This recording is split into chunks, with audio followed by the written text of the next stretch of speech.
Hello guys, good morning. It's Saturday today, February 22, ug wala unta mi dapat nga duty karon kay dapat unta is rest day kay weekend. But the Water District is celebrating the World Water Day. So kay internment mi sa Water District, so nag-appel mi sa clean up dry.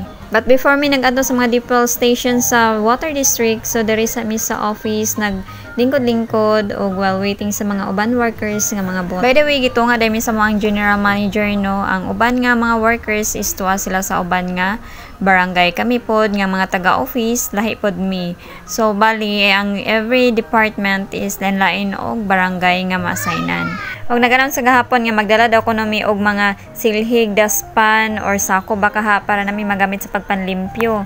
Pero nga naman ni ako mga kauban nga wala man ni dala. Mga upat ako ra ginagdala og silhig, nang hulam pa ko sa mong silingan para lang na ako'y madala. By the way, going na dami ani guys no sa DPL station nga mong adtuan para limpyuhan namo. Nag-multicab ra mi gamit ang sakyanan sa Water District. Ako mga kauban diri naman tanis sila mga motor pero was lang nagmotor kay nagulan lagi daw niya basin og mabasa sila. Isabay gyud ang ulan guys sa mo ang pag-celebrate sa World Water Day today. So first stop na mo is diri sa DPL station sa Napaliran guys. Gamay ra man din ni Asya, dili siya pareha sa mosi-mosi nga mas dako gyud didto. Pagabot na mo diri gitabangan na din namo og panilhig no pero gikwaan jud ko ani nilag silhig ba. Ako amon taning silhig og gihawdawiran ni Irene. So mao to kay gikwaan man ko nila og silhig so ako nalatig video nila. Ang uban pod tighawid sa sako ni anak ko kay Dorin nga videohan ko niya so ambot ba si Dorin nga asa ba ko nakuhaan na nga wa man siya nakakuha sa kog video pagtuman yag na videohan guro ko.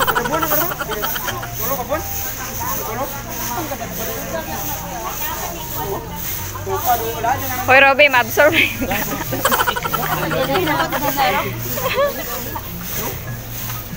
Unya ko lang man mi sa daspan sumauto nga gikamot na lang gyud ni sir ang kini ang mga basura. Nya si Madam Rovi dire grabe man gyud iyang pagpanilhig o pa-absorb man guro ning iya ha. Actually gamay ra gyud kani siya nga station guys og kaya ra kay ni asaw sa katao manglimpyo diri a. Unya ang nakahugor pod diri a is ang mga dahon sa mga kahoy daghan kaayo. Pero kay mao lagi we are celebrating the World Water Day today so mao to nga among gitabangan og para for documentation na lang pod. Para pod nga naay masubmit ang balinga sa Water District sa LOA tungod kay need na anila guys. Unya kami ni Dorin diri nagkarakara gyud mi kay magpa-picture lagi mi nga naghawid og kini ang daspan og silhig unya video di ay tua.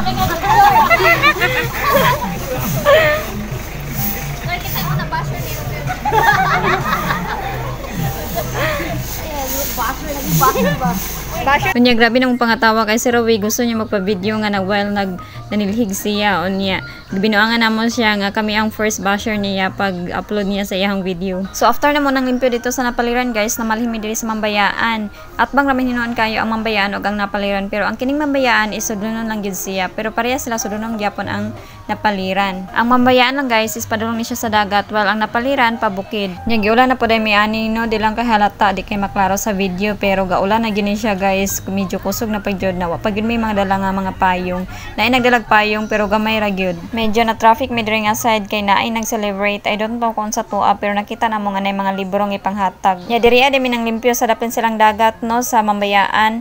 Unya kani ang limpyo ang ilang dagat guys pero ang sa daplin is hugaw gid siya. Pero dili man pud nga hugaw jud kay pareha sa uban pero ang mga kuan lang ba mga hugaw sa dagat tungod siguro no sa dagko nga balod ang mga hugaw na paingon diri sa daplin. Pero ang kini nga mo ang gilimpyuhan is kanal ni Asya no ang mga ginamitan sa mga tao dito sa babaw. Unya sagbot pud kaayo siya tungod kay daghan man pud kahoy diri ang side. Unya diri ang side nang limpyo pud sila diri daplin na gid sa dagat no unya ulan kayo na karon guys pero tan-awa nanay nagturong sa tarpaulin. Medyo kusog na jud ang ulan ani guys pero may nalang gani kay ako gipahawid ni Ma'am Cheng sa iyahang payong no nya dako kayo bawara ta na basa diri nga side. Ambulan kay gyud. Butan kay si Robbie pati balas gipang apil og kuan.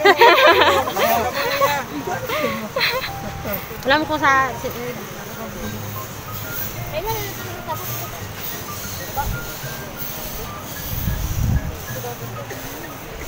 gusto ko makasakay. So maura to guys no, pauli na mi ani. So medyo basa gyud ang uban kay wala mga payong dala. Nya naghapit mi diri sa office kay na may snacks na mo diri nga libre. So mao na ni siya guys, amo ang snacks. That's all for today. Thank you for watching.